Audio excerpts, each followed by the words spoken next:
Well, good afternoon. My name is Abby Edens. I'm Director of Education at the National World War II Museum, and I want to welcome you to our Lunchbox Lecture today.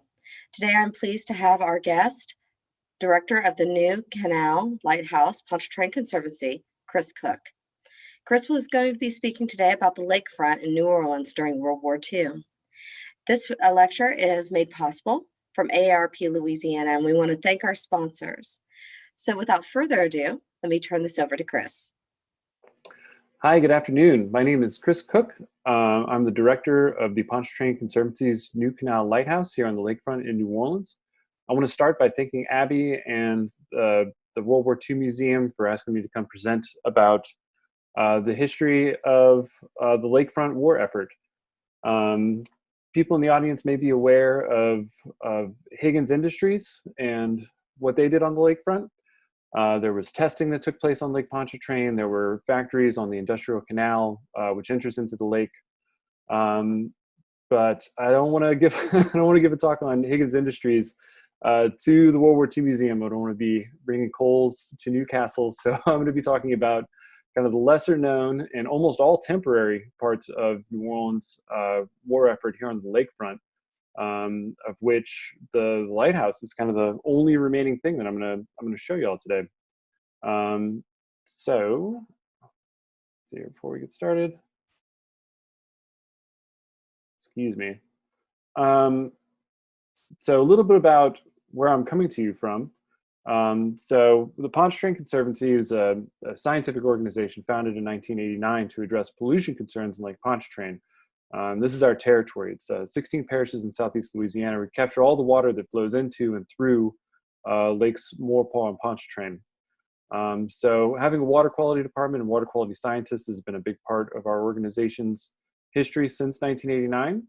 And then through the work of our scientists and a lot of different stakeholders and community members, the lake and a lot of rivers that flow into it have been brought back into fairly good health. So our organization branched out and started a coastal science department, our coastal and community program, which studies potential solutions to our coastal erosion crisis. And then since 2013, we've had the new Canal Lighthouse as our public museum and education center. It's the home of our outreach and education programs. And a little bit about the lighthouse. There have been, we call it four lighthouses on this site. So for anybody who's a little bit confused why there would be a lighthouse on Lakefront New Orleans, New Orleans is exactly where it is because of the convenience of Lake Ponchartrain. By having the option of boats arriving both downriver, upriver, and through the lake, it creates a port with multiple entrances, which is very advantageous. This lighthouse marks the entrance to the new Basin Canal, which was constructed in the 1830s to take advantage of this shipping shortcut. And there's been a lighthouse marking the entrance to this canal since the 1830s. The first lighthouse was a simple wooden tower. In the 1850s, they built this cottage-style lighthouse that you see here is one story with a light on top. It was very similar to other lighthouses in the New Orleans area. In 1879, though, the Southern Yacht Club, our longtime neighbors across the canal, constructed a two-story clubhouse. So they had to come back in 1890 and build a three-story lighthouse so you could see the light over it. So our lighthouse spent most of the 20th century as a Coast Guard search and rescue station, as the barracks for a Coast Guard search and rescue station after the port was closed here on the New Basin Canal. In 2005, the surge from Hurricane Katrina picked up the lighthouse and moved it about 20 feet back. And then an arrangement was made between the Coast Guard and our organization to take over the lighthouse and rebuild it. So the lighthouse was deconstructed. The components of it were cataloged and put into a warehouse while the funds were raised to rebuild it, mostly out of historic materials on its original site. Here's a picture of us in the 1890s when the port was still very busy. I want to point out one last thing about the lighthouse is we have a strong history of female lighthouse keepers. In fact, a lot of the lighthouses in the New Orleans area do. And during the days of the lighthouse service, it wasn't unheard of for a woman to be a lighthouse keeper. A lot of women followed their husbands into the role, and they would live at the light station with their family. And if the husband were to die, the wife could take over. And that's how a lot of our women lighthouse keepers found themselves in the role.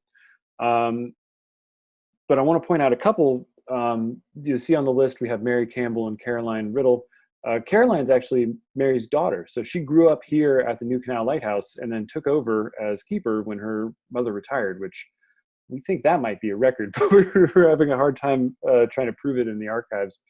And then our last one, Margaret Norvell,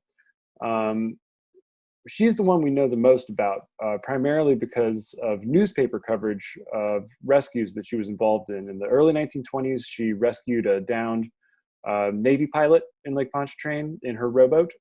And later in the 1920s, she coordinated rescue efforts when the New Orleans to Mandeville ferry sank out on the lake.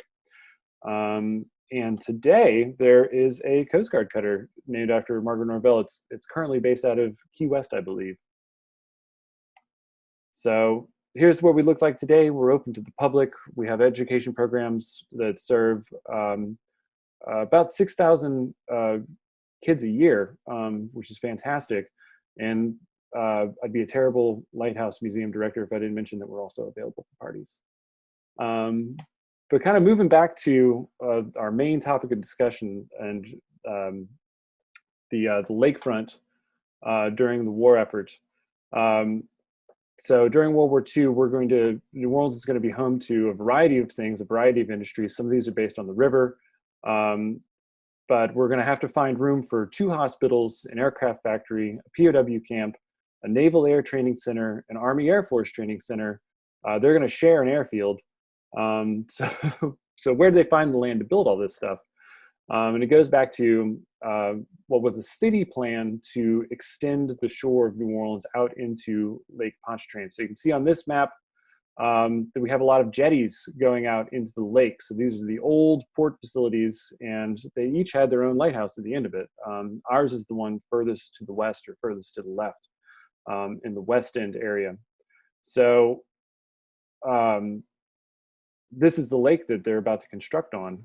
So if you can see here, this is from a 1920s streetcar map of New Orleans. So you can see some initial plans for extending the lakefront out into the lake. They would eventually extend the lakefront more than half a mile into the lake. And the initial plan was to have this be a fundraising thing for the city. They were going to create all this new land for suburban style housing developments, to sell a lot of it off, but then keep a certain percentage to be a public park. But the Great Depression hits after they start construction. The WPA takes over and completes the land construction effort. But since the Great Depression is still going on, the suburban style housing developments don't take off. So we can see a map here of what it looks like. Let me get me out of the way so you can see more. There we go. What the land looks like. So at the start of World War II, there's a lot of vacant land conveniently located right next to New Orleans. Only the Lake Vista neighborhood had been started by the start of World War II. So I just want to kind of go over on our map here. You see all this vacant land right on the lakefront. We have the new Canal Lighthouse, where I'm coming to you today from, on the far left, and the Lagard Army and Navy hospitals right to the east of that. And then we skip over the Lake Vista neighborhood, and the next thing we have moving from west to east is the Naval Air Station and Airfield. East of that was the Consolidated Vultee PBY factory. Across Franklin Avenue from the factory was the POW camp. More on that later. And the Army Air Force training camp. And then on the far right is Lakefront Airport, which is still in operation. So let's see, we have an image. This is an aerial photo from about 1945. We're looking from west to east over the Lagard Army and Navy hospitals. This was a huge facility. They were mostly two-story wooden buildings. The area, just the area that they're built over, covers an area of about 9 by 11 city blocks, so it's pretty big. And then behind that, you can see the streets have been laid for the Lake Vista neighborhood, and then we are kind of bottom left in the image. The next image I have is another aerial image. This time we're over Lakefront Airport, and we're looking from east to west. So in the foreground is the Army Air Force camp. It was later named in honor of Leroy Johnson. During the war, it was just known as the Army Air Base, New Orleans. The name changes in 1946 to honor Leroy Johnson, who was an Army sergeant from Oakdale, Louisiana. In 1944, in the Battle of Leyte, he sacrificed himself to save his men by throwing himself on 2 enemy grenades. He was posthumously awarded the Congressional Medal of Honor. And the area is still kind of known on maps of New Orleans as Camp Leroy Johnson. So I wanted to point out, we have in this map, there's a big building. I don't know if you can see it very well, but I put a box around it. So this is the Consolidated Vultee factory. They built seaplanes there. And the assembly line worked so that as the completed seaplanes came off the production line, they rolled them right into the lake and could take off from there. So it's a very convenient location for them. And I mentioned earlier, we have our POW camp directly across the street. It might sound strange to put a POW camp across the street from a factory during a war, but it's okay. They put paper up inside the windows at the factory, and that they really did that. So while it was fairly convenient that all this land was available for the war effort close to New Orleans, it wasn't actually connected to the city yet. So the city had to work with the Department of Defense to establish a new bus line called the Bomber Base Line to connect these facilities with the rest of the city.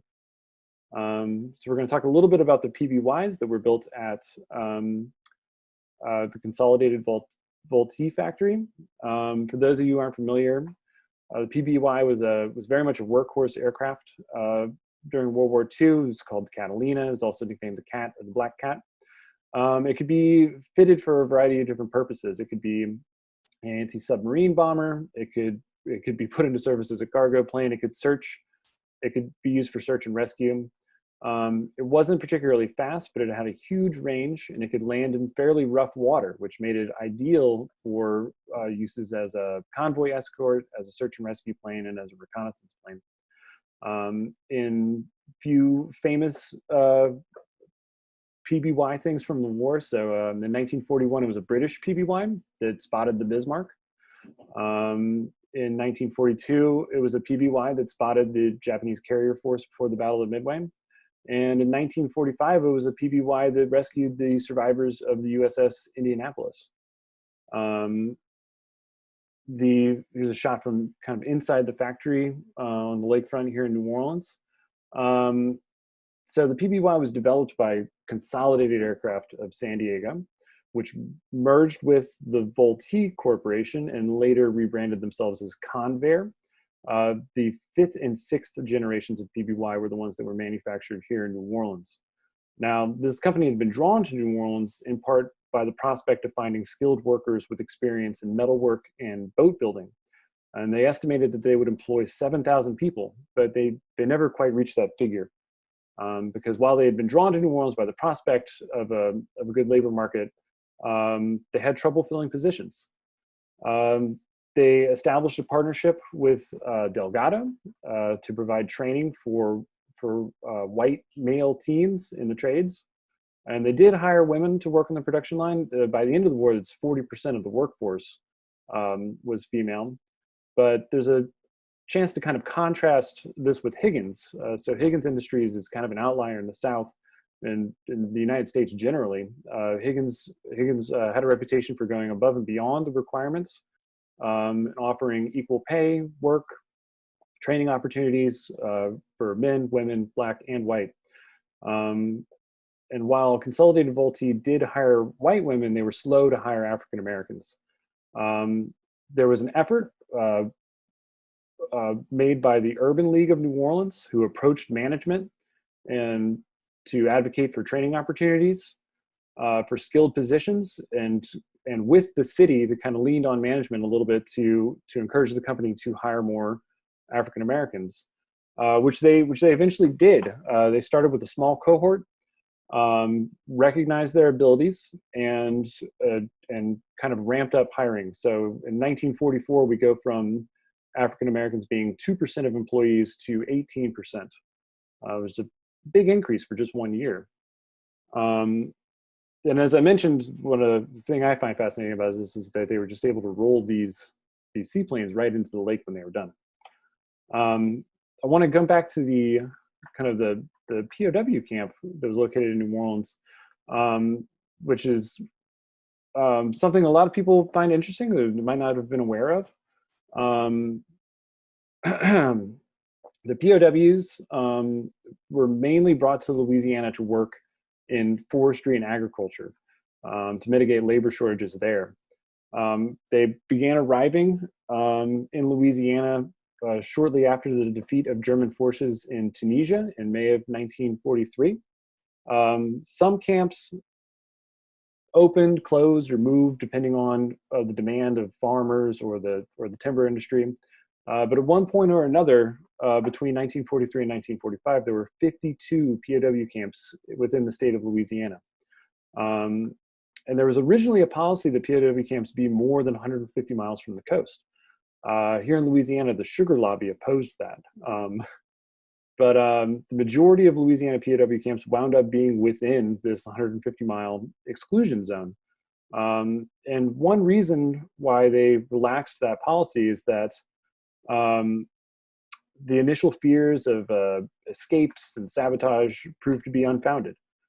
Nationwide, there was about a 0.005% escape rate for German, Japanese, and Italian POWs held within the 48 states.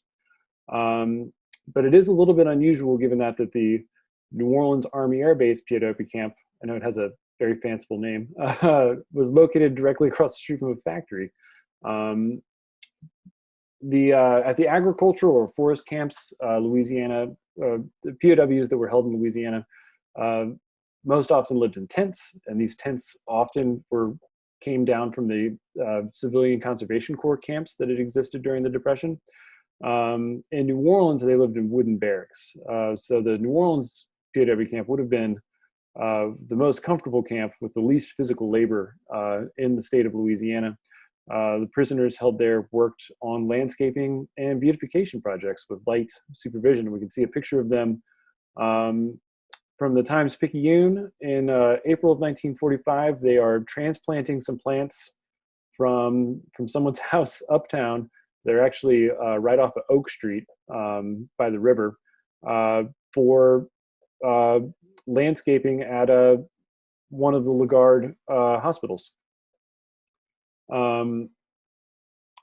So going back to this low escape rate, so one of the reasons for it were, during the war, the United States built a strong reputation among the POWs held here through adherence to the Geneva Convention, fair treatment, and when they went to work, they had the same labor protections that American citizens had, and this had a motivating effect for the majority of them to have this feeling of, we'll just wait out the war here in the United States rather than attempt to escape and rejoin it.